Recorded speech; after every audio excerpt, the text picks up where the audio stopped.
విషయాల గురించి మాట్లాడదలుచుకున్న దానికి మీ ముందుకు వచ్చాను. ఒకటి, పార్లమెంట్ ఎన్నికలు, కేంద్ర ప్రభుత్వం. రెండోది అసెంబ్లీ ఎన్నికలు, రాష్ట్ర ప్రభుత్వం. మూడోది ప్రదేశ్ కాంగ్రెస్ కమిటీ ఆంధ్రప్రదేశ్. నాలుగోది నెల్లూరు డెవలప్మెంట్ గురించి.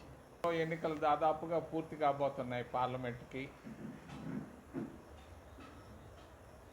4వ తేదీన కౌంటింగ్ 4 గంటలకల్లా, సాయంకాలం 4 గంటలకు పూర్తి కాబోతా ఉంది. కేంద్రంలో మోడీ వ్యతిరేక ప్రభుత్వం రాబోతా ఉంది. కారణం, మోడీ ఎన్ని చెప్పినా కూడా మోడీకి వ్యతిరేక పవనాలు వీస్తున్నాయి భారతదేశం మొత్తం మీద. ఊరికే ట్రిక్ చేసి మళ్ళీ ఇంకొక 5 సంవత్సరాలు కావాలని ఆయన కోరుకుంటున్నాడు. ఎట్టి పరిస్థితుల్లో కూడా మోడీ రానివ్వం. కాంగ్రెస్ ప్రభుత్వాన్ని మరి ఇతర పార్టీలతో కలిపి ఖచ్చితంగా ప్రభుత్వాన్ని ఏర్పాటు చేస్తామని మీకు తెలియజేస్తున్నాను. మోడీ పూర్తిగా విఫలమయ్యాడు. ధరలు తగ్గించడంలో కానీ, నిరుద్యోగాన్ని తగ్గించడంలో కానీ, ట్యాక్సెస్లో కానీ అన్నిట్లో ఆయన పూర్తిగా విఫలమయ్యాడు. ఆయన చేసిన పొరపాట్లు తప్పించుకునేదానికి ఆయన ఏదేదో మార్గాలు ఎతుకుతాడు.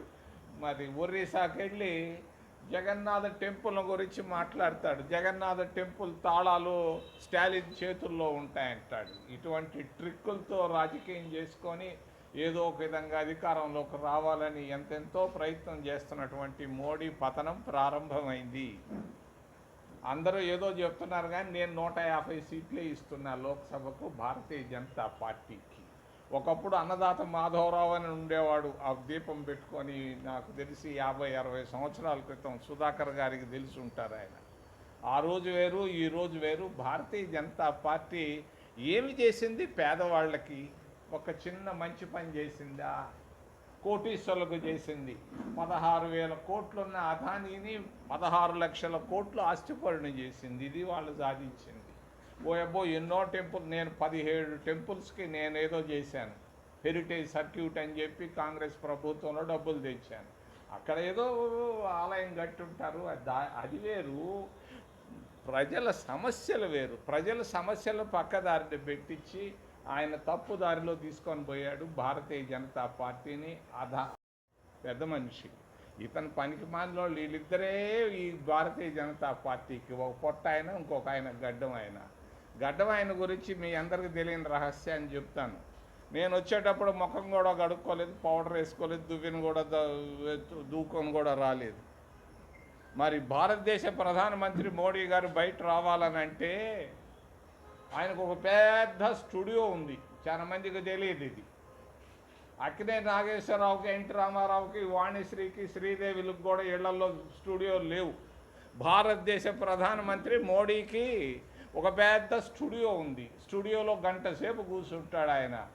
ఆయన రంగు ఎట్టుంటుందంటే ఇది ఆయన రంగు, ఈ రంగు ఆయనది. ఆయన వచ్చేటప్పటికే ఎక్కడో ఇంగ్లాండ్ దొరలాగా బయటకు వస్తుంటాడు ఆయన. 20,000 దినానికి ఖర్చు పెడతాడు ఆయన కాస్మెటిక్స్ పైన. ఇది భారతదేశ ప్రధానమంత్రి. మరి భారతదేశంలో 100 రూపాయలు లేక, సేరు బియ్యం లేక అల్లాడుతుంటే భారతదేశ ప్రధానమంత్రి దినానికి ఆయన మేకప్ ఖర్చు 20,000. ఎవరూ రాయటం లేదు. పత్రికా స్వేచ్ఛకు సంఖ్యలు వేసినటువంటి ఏకైక ప్రధానమంత్రి మరి నరేంద్ర మోడీ. ఎవరు రాసేవాళ్ళు? రాజీవ్ గాంధీ ఉన్నప్పుడు ఎన్నెన్నో రాసేవాళ్ళు. ఇప్పుడు కథ ఒక్కరు రాసేదానికి ఏ జర్నలిస్టుకి ఈరోజు శక్తి లేదు. పత్రికా స్వేచ్ఛకు సంఖ్యలు వేసినటువంటి ఏకైక ప్రధానమంత్రి. ఈ 10 సంవత్సరాల్లో నేను అడుగుతున్నాను, నేనే నెల్లూరులో దాదాపు ఒక 10, 20, 30 ప్రెస్ కాన్ఫరెన్స్లు పెట్టాను. ఈ 10 సంవత్సరాల్లో ఒక్క ప్రెస్ కాన్ఫరెన్స్ అయినా పెట్టాడా ప్రధానమంత్రి? ఏంటయ్యా ప్రధానమంత్రి అంటే? ఎక్కడుంది ఈరోజు?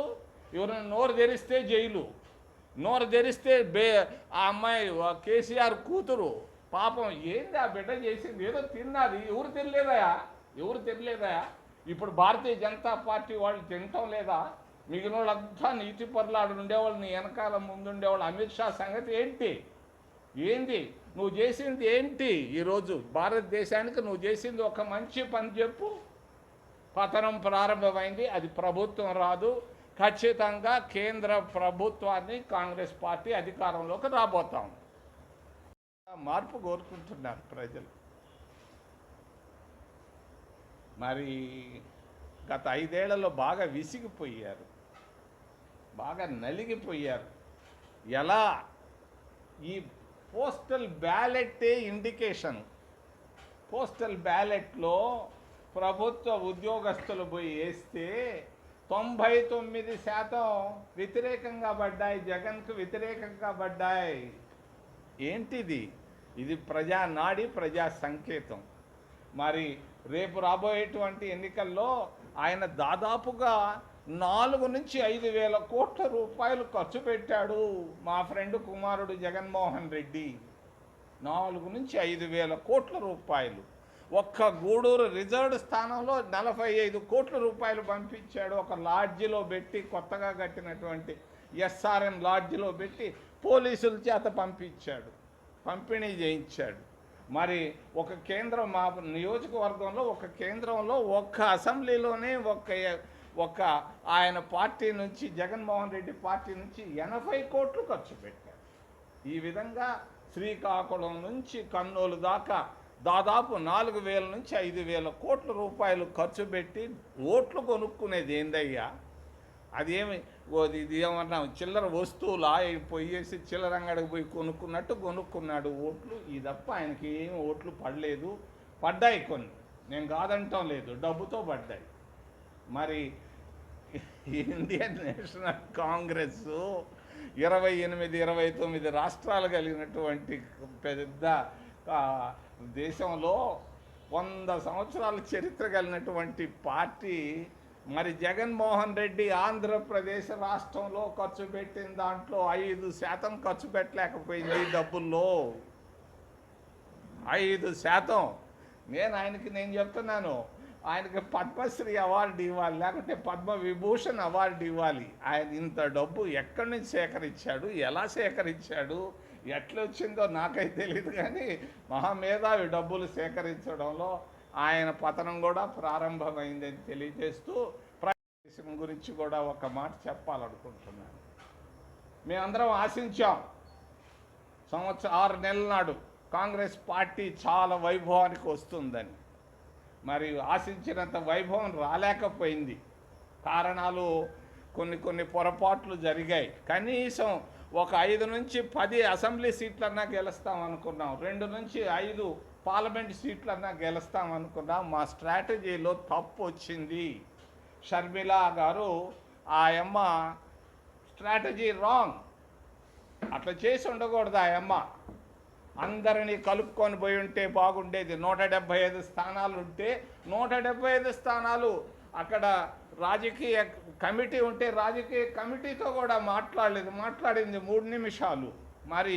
మరి ప్రజాస్వామ్యబద్ధంగా టికెట్లు ఇవ్వలేదు.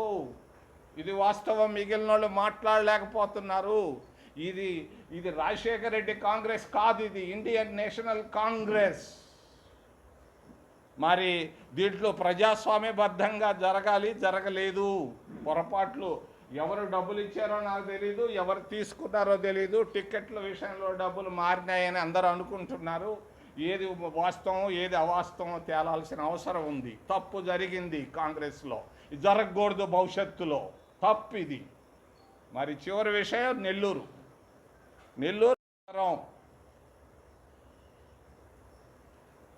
తిరుపతిలో విమానాశ్రయాన్ని నేను ఏర్పాటు చేయించాను, అంతర్జాతీయ విమానాశ్రయాన్ని. నెల్లూరులో కూడా ఒక మంచి విమానాశ్రయం అవసరం. నేను ఈ రోజు నుంచే నెల్లూరు విమానాశ్రయానికి పునాది రాయి వేయించి పూర్తి చేయించేంత వరకు బాధ్యతలు నేను తీసుకుంటానని తెలియజేస్తూ, అవసరం చాలామంది అక్కడికి వచ్చి 3 గంటలు ప్రయాణం చేయాల్సి వస్తూ ఉంది. ఎందుకొరకో మహానుభావులకి అది మనసుకు రాలేదు, నా మనసుకు వచ్చింది. ఈరోజు మీ ముందుకు వచ్చే ముందు ఈ విమానాశ్రయ పనులు నెల్లూరు పూర్తి చేస్తానని